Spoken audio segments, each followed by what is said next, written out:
Upcoming ప్రోమోలో సౌమ్య తన 2 చేతులకి బ్యాండేజ్ చేసుకొని చాలా ఫీల్ అవుతూ ఉంటుంది. అలా ఫీల్ అవుతున్న సౌమ్య దగ్గరికి దర్శన్ వచ్చి, ఏమైంది సౌమ్య, ఎందుకు అంతలా బాధపడుతున్నావని దర్శన్ సౌమ్యని అడుగుతూ ఉంటాడు.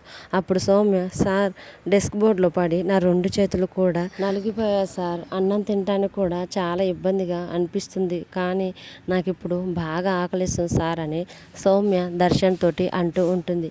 అప్పుడు దర్శన్, అవునా సౌమ్య, నీకు ఇప్పుడు బాగా ఆకలి అవుతుందా, ఉండు నేను తినిపిస్తానని పక్కనే డైనింగ్ టేబుల్ దగ్గరికి సౌమ్యని తీసుకొని వచ్చి ప్లేట్లో అన్నం పెట్టి తనకి అన్నం తినిపిస్తున్నట్టు ఒక్కసారిగా సౌమ్య ఊహించుకుంటూ ఉంటుంది. తర్వాత దర్శన్, ఏమైంది సౌమ్య, ఏం జరిగిందంటే ఏం మాట్లాడవేంటి అని నిజంగా సౌమ్యతోటి అంటూ ఉంటాడు.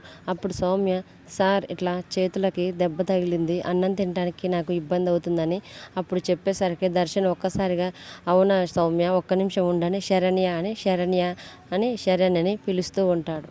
అప్పుడు శరణ్య దర్శన్ దగ్గరికి వచ్చి, ఏంటండి పిలిచారని శరణ్య దర్శన్ని అడుగుతూ ఉంటే అప్పుడు దర్శన్ మాత్రం, సౌమ్యకి ఇలాగా 2 చేతులకు కూడా దెబ్బ తగిలిపోయిందంట, అన్నం తినడానికి కూడా చాలా ఇబ్బంది పడుతుంది, నువ్వు కొంచెం హెల్ప్ చేస్తావు తనకని దర్శన్ శరణ్యతో అంటూ ఉంటే, తప్పకుండా చేస్తానండి, ఎందుకు చేయనని చెప్పి డైనింగ్ టేబుల్ దగ్గర ప్లేట్ తీసుకొని తనకు అందులో అన్నం పెట్టి, అయ్యో కూరలన్నీ కూడా అయిపోయాగా సౌమ్య, ఇప్పుడు ఎలా, ఉండు నీకు మన ఇంట్లో ఆవకాయ ఉంది కదా, ఆవకాయ వేసి అన్నం పెడతానని చెప్పి వెంటనే ఆవకాయ వేసి అందులోనే కారం వేసుకొని కిచెన్లోనే కలుపుకొని వచ్చి, సౌమ్య ఇంగో ఇప్పుడే ఆవకాయతో అన్నం కలిపి తీసుకొని తెచ్చాను, ఇందులో నీకోసం ఆవకాయ వేసి నెయ్యి వేసి తీసుకొని కలిపి తెచ్చాను, తిను సౌమ్య తిను అని ఒక్కొక్క ముద్ద సౌమ్యకి తినిపిస్తూ ఉంటుంది. అలా తింటున్న సౌమ్య అన్నం ఒక్కసారిగా బాగా కారం ఉండటంతో కంట్లోంచి నీళ్ళు వచ్చి బాగా ఇబ్బంది పడుతూ ఉంటుంది.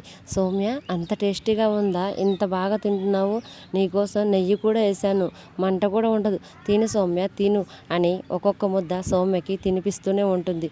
సౌమ్య తర్వాత ఆ మంట తట్టుకోలే ఇబ్బంది పడుతూ ఏడుస్తూ ఉంటే మాత్రం అప్పుడు శరణ్య, తినవే తిను, లేకపోతే ఎంత ధైర్యం ఉంటే నా మొగుడి చేతే అన్నం తినిపించుకోవాలని ఎంత ప్లాన్ వేసావే, ఇలా చేస్తే కానీ నీకు బుద్ధి రాదు, తినవే తిను అని కోపంగా ఒక్కొక్క ముద్ద సౌమ్యకి తినిపిస్తూ ఉంటుంది. సౌమ్య చేసిన కుట్రకి శరణ్య బుద్ధి చెప్పిన విధానం మీకు ఎలా అనిపించిందో మాకు కామెంట్ రూపంలో తెలియజేయండి. డైలీ సీరియల్ అప్డేట్స్ కోసం ప్లీజ్ మన ఛానల్ని లైక్ చేసి సబ్స్క్రైబ్ చేసుకోండి.